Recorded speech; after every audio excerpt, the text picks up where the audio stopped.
آداب عرض احباب، آپ دیکھ رہے ہیں علیم طاہر پوئٹری انٹرنیشنل چینل۔ میں ہوں علیم طاہر۔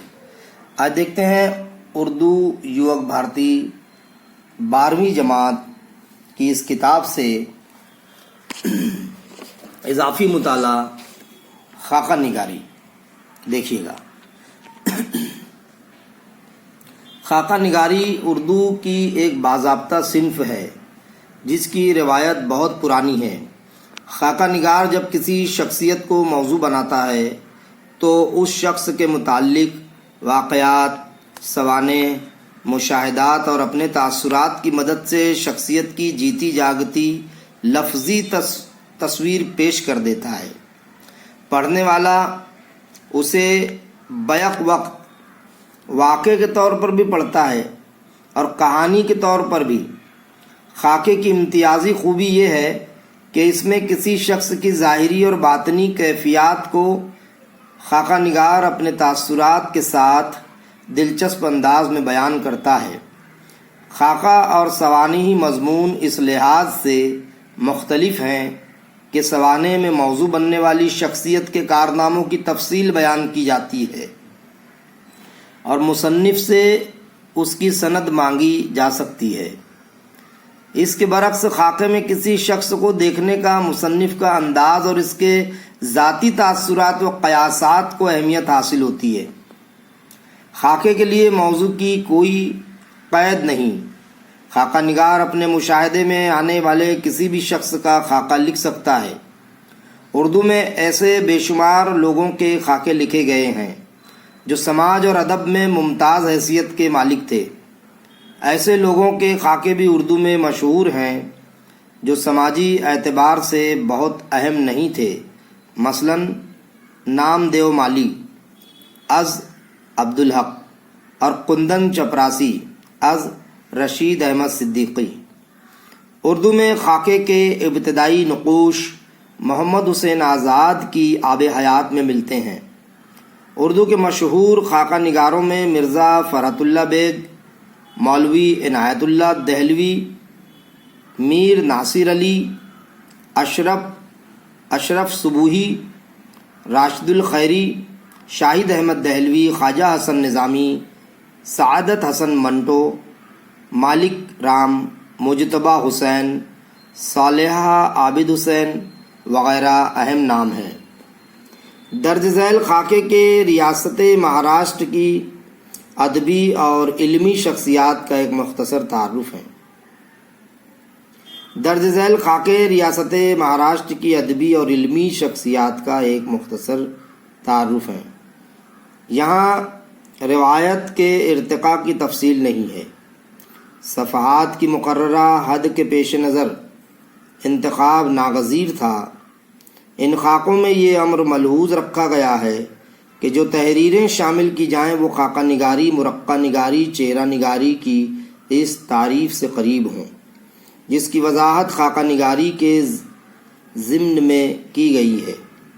یہ کوشش بھی کی گئی ہے کہ جو تحریریں پیش کی جائیں ان کا تعلق مہاراشٹر کے مخصوص کلچر، مہاراشٹر کی زبان اور محاورے، مہاراشٹر کی سیاسی اور سماجی زندگی کے کسی نہ کسی پہلو سے ہو۔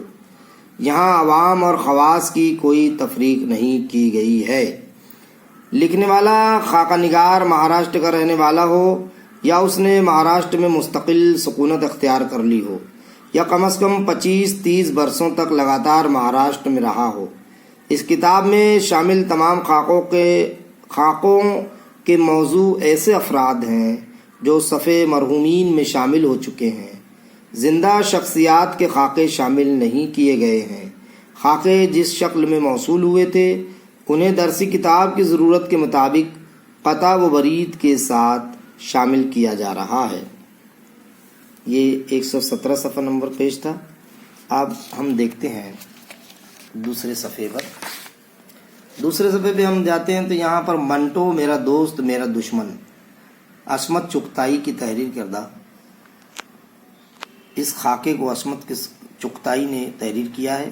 دیکھتے ہیں۔ جان پہچان۔ عصمت چغتائی 21 اگست 1915 کو بدایوں میں پیدا ہوئیں ان کا بچپن جے پور اور آگرہ میں گزرا. وہیں انہوں نے ابتدائی تعلیم پائی. BA اور B.Ed کی ڈگریاں اعلیٰ علی گڑھ مسلم یونیورسٹی سے حاصل کیں. مختلف اسکولوں میں ملازمت کرنے کے بعد وہ ممبئی میں مدارس کی انسپکٹریس ہو گئیں. وہ فلمی دنیا سے بھی وابستہ تھیں. ان کی ذہنی تربیت ترقی پسند تحریک کے زیر اثر ہوئی تھی. عصمت چغتائی نے ناول، افسانے اور رپورتاژ لکھے. انہیں ایک افسانہ نگار کی حیثیت سے شہرت ملی. 2 ہاتھ، چھوئی موئی، کلیاں اور چوٹیں ان کے افسانوی مجموعے ہیں. ضدی، ٹیڑھی لکیر، معصومہ، سودائی اور ایک قطرہ خون ان کے اہم ناول ہیں. انہیں عورتوں کی زبان اور محاورات کے استعمال میں مہارت حاصل تھی. عصمت نے کچھ خاکے بھی لکھے. ان میں دوزخی بہت مشہور ہوا جو انہوں نے اپنے بھائی عظیم بیگ چغتائی پر لکھا ہے. بمبئی سے بھوپال تک ان کا ایک یادگار رپورتاژ ہے. عصمت کی تحریروں کی خاص پہچان ان کی طنز آمیز زبان ہے. مسلم گھرانوں کے لڑکوں اور لڑکیوں کے طرز زندگی اور نفسیات پر ان کی گہری نظر تھی. ان کا انتقال 24 اکتوبر 1991 کو ممبئی میں ہوا. نمبر 2، سعادت حسن منٹو. سعادت حسن منٹو 11 مئی 1912 کو لدھیانہ کے گاؤں سمبرالا میں پیدا ہوئے.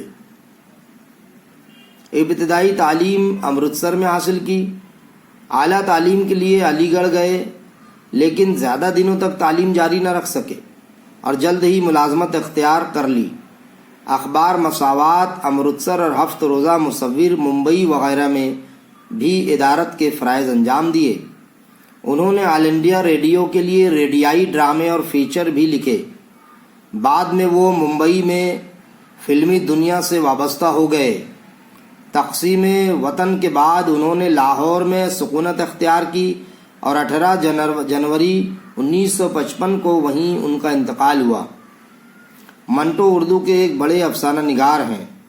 موضوع اور تکنیک کے اعتبار سے ان کے افسانے امتیازی حیثیت رکھتے ہیں.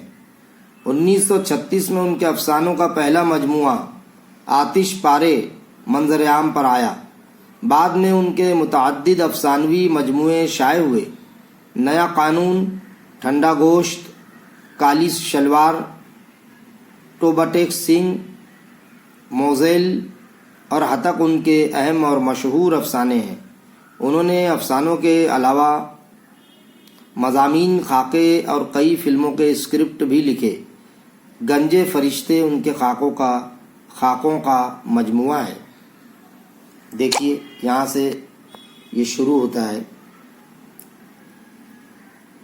اڈلفی چیمبر کے 24 سیڑھیوں پر چڑھتے ہوئے مجھے گھبراہٹ سی ہو رہی تھی، جیسی کبھی امتحان کے حال میں داخل ہونے سے پہلے ہوا کرتی تھی. مجھے ویسے ہی نئے آدمیوں سے ملتے گھبراہٹ ہوا کرتی تھی، لیکن یہاں تو وہ نیا آدمی منٹو تھا جس سے پہلی بار ملنے جا رہی تھی. میری گھبراہٹ وحشت کی حدوں کو چھونے لگی. میں نے شاہد سے کہا، چلو واپس چلیں، شاید منٹو گھر پر نہ ہو. مگر شاہد نے میری امیدوں پر پانی پھیر دیا. وہ شام کو گھر ہی پر رہتا ہے. یہ لیجئے میرے پر 100 درے. یہ لیجئے مرے پر 100 درے. یہ لیجئے مرے پر 100 درے. مگر میں نے جی کڑا کر لیا. ایسا بھی سوچا مجھے کھا تو نہیں جائے گا. ہونے دو، جو اس کی زبان کی نوک پر ڈنک ہے. میں بلبلا تو ہوں نہیں جو پھونک ماری تو بیٹھ جاؤں گی. چرچراتی گرد آلود سیڑھیاں طے کر کے ہم منزل پر پہنچے. فلیٹ کا دروازہ نیم وا تھا. ڈرائنگ روم نما کمرے میں ایک کونے میں صوفہ سیٹ تھا. دوسری طرف ایک بڑا سا سفید اور صاف پلنگ پڑا تھا.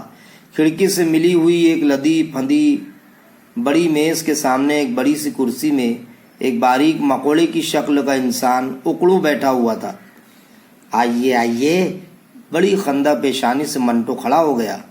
منٹو ہمیشہ کرسی پر اکڑو بیٹھا کرتا تھا اور بہت مختصر نظر آتا تھا، لیکن جب کھڑا ہوتا تھا تو کھینچ کر اس کا قد خاصا لمبا نکل آتا تھا اور بعض وقت جب منٹو یوں رینگ کر کھڑا ہوتا تھا تو بڑا زہریلا معلوم ہوتا تھا۔ اس کے جسم پر خدر کا کرتا پاجامہ اور جواہر کٹ صدری تھی۔ ارے میں سمجھتا تھا کہ آپ نہایت کالی دبلی سوکھی مریل سی ہوں گی، اس نے دانت نکال کر ہنستے ہوئے کہا، اور میں سمجھتی تھی آپ نہایت دبنگ قسم کے چنگاڑتے ہوئے پنجابی ہوں گے۔ اور دوسرے لمحے ہم دونوں پوری تندوئی سے جٹ کر بحث کرنے لگے کہ 2-3 بار بات الجھ گئی، لیکن ذرا سا تقلب باقی تھا، لہٰذا دوسری ملاقات کے لیے اٹھا رکھی۔ کئی گھنٹے ہمارے جبڑے مشینوں کی طرح مختلف موضوعات پر جملے کترتے رہے، اور میں نے جلد ہی معلوم کیا کہ میری طرح منٹو بھی بات کاٹنے کا عادی ہے، پوری بات سننے سے پہلے ہی بول اٹھتا ہے، اور جو رہا سہا تکلف تھا وہ بھی غائب ہو گیا۔ باتوں نے بحث اور بحث نے باقاعدہ نوک جھونک کی صورت اختیار کر لی، اور صرف چند گھنٹوں کی جان پہچان کے بل بوتے پر ہم نے ایک دوسرے کو نہایت ادبی قسم کے لفظوں میں احمق، جھکی اور کج بحث کہہ ڈالا۔ گمسان کے بیچ میں نے ایک بار کنارے ہو کر غور سے دیکھا، موٹے موٹے شیشوں کے پیچھے لپکتی ہوئی بڑی بڑی سیاہ پتلیوں والی آنکھیں، جنہیں دیکھ کر مجھے بے ساختہ مور کے پر یاد آ گئے۔ مور کے پر اور آنکھوں کا کیا جوڑ، یہ مجھے کبھی نہ معلوم ہو سکا، مگر جب بھی میں نے ان آنکھوں کو دیکھا مجھے مور کے پر یاد آ گئے۔ شاید رعونت اور گستاخی کے ساتھ ساتھ ان میں بے ساختگی، شگفتگی مجھے مور کے پروں کی یاد دلاتی تھی۔ ان آنکھوں کو دیکھ کر میرا دل دھک سے رہ گیا۔ انہیں تو میں نے کہیں دیکھا ہے، بہت قریب سے دیکھا ہے۔ قہقہا لگاتے، سنجیدگی سے مسکراتے، طنز کے نشتر برساتے اور پھر نزا کے عالم میں پتھراتے۔ وہی نازک نازک ہاتھ پیر، سر پر ٹوکرا بھر بال، پچکے زرد گال اور کچھ بے تکے سے دانت۔ نہ جانے کس بات پر میں نے کہا یہ بالکل غلط، اور ہم باقاعدہ لڑ پڑے۔ آپ کج بحثی کر رہی ہیں، حماقت ہے، یہ دھاندلی ہے عصمت بہن۔ آپ مجھے بہن کیوں کہہ رہے ہیں؟ میں نے چڑ کر کہا۔ نہیں کہتا، میرے بارے میں میرے بھائیوں کے خیالات بھی کچھ خوشگوار نہیں ہیں۔ یہ آپ کو کھانسی ہے، اس کا علاج کیوں نہیں کرتے؟ یہ آپ کو کھانسی ہے، اس کا علاج کیوں نہیں کرتے؟ علاج 3 سال ہوئے، ڈاکٹروں نے کہا تھا سال بھر میں مر جاؤ گے، تمہیں ٹی بی ہے۔ صاف ظاہر ہے کہ میں نے نہ مر کر ان کی پیشن گوئی کو سچا ثابت نہ ہونے دی۔ ان سے تو میسمرزم اور جادو کرنے والے زیادہ عقل مند ہوتے ہیں، یہی آپ سے پہلے ایک بزرگ فرمایا کرتے تھے۔ کون بزرگ؟ میرے بھائی عظیم بیگ 9 من مٹی کے نیچے آرام فرما رہے ہیں۔ تھوڑی دیر ہم عظیم بیگ کے فن پر بحث کرتے رہے۔ آئے تھے صرف ملاقات کرنے، لیکن باتوں میں رات کے 11 بج گئے۔ شاہد جو ہماری جھڑپیں الگ تھلگ بیٹھے دیکھ رہے تھے، بھوک سے تنگ آ چکے تھے۔ ملاٹ پہنچتے پہنچتے 1 بج جائے گا، لہٰذا کھانا کھا ہی لیا جائے۔ منٹو نے مجھ سے الماری سے پلیٹیں اور چمچے نکالنے کو کہا اور خود ہوٹل سے روٹی لینے چلا گیا۔ ذرا اس برنی سے اچار نکال لیجیے۔ منٹو نے تیزی سے میز پر کھانا لگایا اور کرسی پر اکڑوں بیٹھ گیا۔ وہی میز جو دم بھر پہلے ادبی کارگزاریوں کا میدان بنی ہوئی تھی، ایک دم کھانے کی میز کی خدمات انجام دینے لگی، اور بغیر کسی سے پہلے آپ کہے ہم لوگوں نے کھانا شروع کر دیا، جیسے برسوں سے اسی طرح کھانے کے عادی ہوں۔ منٹو فلمستان میں قریب مستقل تھا۔ وہ بڑا خوش نظر آتا تھا۔ مدح سرائی جو اس کی زندگی کا سہارا تھی، اسے ملنی تھی کہ اس کی فلم 8 دن کامیاب نہ ہوئی۔ نہ جانے کیوں وہ فلمستان چھوڑ کر اشوک کمار کے ساتھ بمبئی ٹاکیز چلا گیا۔ اسے اشوک کمار بہت پسند تھا۔ مکھرجی نے نہ جانے اسے کیا کہہ دیا تھا کہ وہ ایک دم ان کے خلاف ہو گیا۔ بکواس ہے مکھرجی، فراڈ ہے پکا۔ وہ تلخی سے کہتا۔ بمبئی ٹاکیز میں جا کر اس نے مجھے بھی کمپنی میں 1 سال کے لیے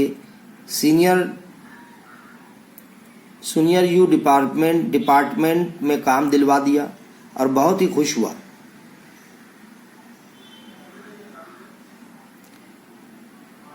اب ہم دونوں مل کر کہانی لکھیں گے، تہلکہ مچ جائے گا۔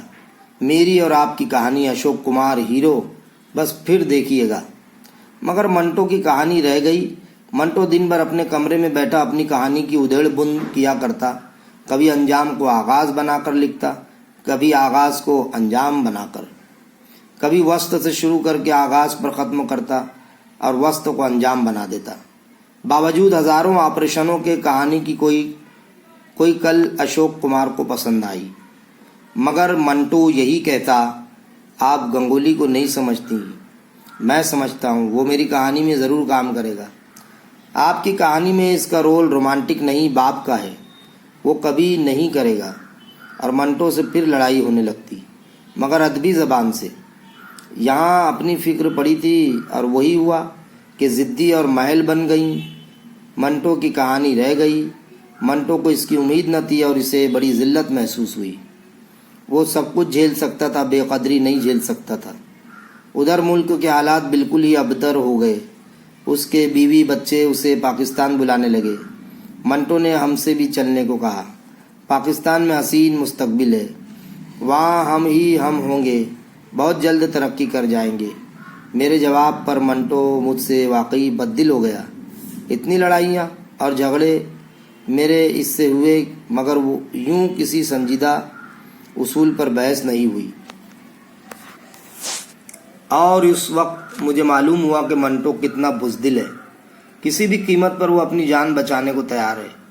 اپنا مستقبل بنانے کے لیے وہ بھاگے ہوئے لوگوں کی زندگی کی کمائی پر دانت لگائے بیٹھا ہے، اور مجھے اس سے نفرت سی ہو گئی۔ ایک دن وہ بغیر اطلاع کیے اور ملے پاکستان چلا گیا۔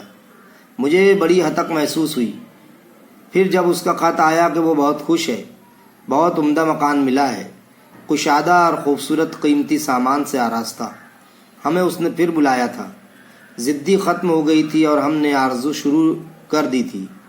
برے وقت آئے تھے اور چلے گئے تھے۔ اس کے پھر 2 خط آئے۔ اس نے بلایا تھا، ایک سنیما الاٹ کروانے کی امید دلائی تھی۔ مجھے بڑا دکھ ہوا۔ اس کی محبت کا پہلے بھی یقین تھا، مگر اب تو اور بھی مان جانا پڑا۔ میں نے اس کے خط پھاڑ دیے، اس بات سے چڑ کر کہ وہ میرے اصولوں کی قدر کیوں نہیں کرتا۔ میں نے اسے جانے سے نہیں روکا، پھر وہ مجھے اپنے راستے پر کیوں گھسیٹ رہا ہے۔ پھر سنا منٹو بہت خوش ہے، مکان چھن گیا مگر دوسرا مکان بھی خاصا اچھا ہے۔ ایک لڑکی اور پیدا ہوئی اور سال گزرتے گئے۔ ایک لڑکی اور پیدا ہوئی۔ منٹو کا ایک خط آیا، کوشش کر کے مجھے ہندوستان بلوا لو۔ پھر معلوم ہوا منٹو پر مقدمہ چلا اور جیل ہو گئی۔ ہاتھ پر ہاتھ رکھے بیٹھے رہے، کسی نے احتجاج بھی نہ کیا، بلکہ کچھ ایسا لوگوں کا رویہ تھا کہ اچھا ہوا جیل ہو گئی، اب دماغ درست ہو جائے گا۔ نہ کہیں جلسے ہوئے، نہ میٹنگیں ہوئی، نہ ریزولوشن پاس ہوئے۔ پھر معلوم ہوا کہ دماغ چل نکلا اور پاگل خانے میں یار دوست پہنچا آئے ہیں۔ مگر ایک دن منٹو کا خط آیا، بالکل ہوش و حواس میں لکھا تھا کہ اب بالکل ٹھیک ہوں، اگر مکھرجی سے کہہ کر بمبئی بلوا لو تو بہت اچھا ہو۔ اس کے بعد عرصے تک کوئی خیر خبر نہیں ملی، نہ ہی میرے خط کا جواب آیا۔ پھر سنا کہ دوبارہ پاگل خانے چلے گئے۔ اب منٹو کی خبروں سے ڈر لگتا تھا، منٹو کی خبروں سے ڈر سا لگتا تھا، پوچھنے کی ہمت نہ پڑتی تھی۔ خدا جانے اس کا اگلا قدم کہاں پڑا ہو، مگر پاگل خانے سے آگے جو قدم پڑتا ہے وہ لوٹ کر نہیں آتا۔ پاکستان سے آنے والے لوگوں سے بھی اتنی کڑوی خبریں سنی کہ جی اوب گیا۔ بے طرح پینے لگے ہیں، اپنے پرائے ہر ایک سے پیسہ مانگ بیٹھتے ہیں۔ اخبار والے بٹھا کر سامنے مضمون لکھواتے ہیں، پیشگی پیسہ دو، سب کھا جاتے ہیں۔ منٹو کا آخری خط آیا جس میں ایک مضمون اپنے اوپر لکھنے کو کہا تھا، اور بے ساختہ میری منحوس زبان سے نکل گیا کہ اب تو مرنے کے بعد ہی مضمون لکھوں گی۔ اور آج منٹو کے مرنے کے بعد میں لکھ رہی ہوں۔ منٹو ہی نہیں، عرصہ ہوا میرے اور منٹو کے درمیان بہت کچھ مر چکا تھا، آج صرف ایک کسک زندہ ہے۔ یہ پتہ نہیں چلتا کہ کس بات کی کسک ہے، کیا اس بات کی ندامت ہے کہ وہ مر چکا ہے اور میں زندہ ہوں؟ یہ میرے سینے پر پھر قرض جیسا بوجھ کیوں ہے؟ مجھے تو منٹو کا کوئی قرضہ یاد نہیں، اور اس کا قرضہ بھی کیا تھا؟ یہی نہ کہ اس نے مجھے بہن کہا تھا، مگر بہنیں تو کھڑی بھائیوں کو دم توڑتا دیکھتی ہیں اور کچھ نہیں کر پاتی۔ مرنے والے زخم لگا جاتے ہیں، جو نہ دکھتا ہے نہ رستا ہے، خاموش سلگتا رہتا ہے، خاموش سلگتا رہتا ہے۔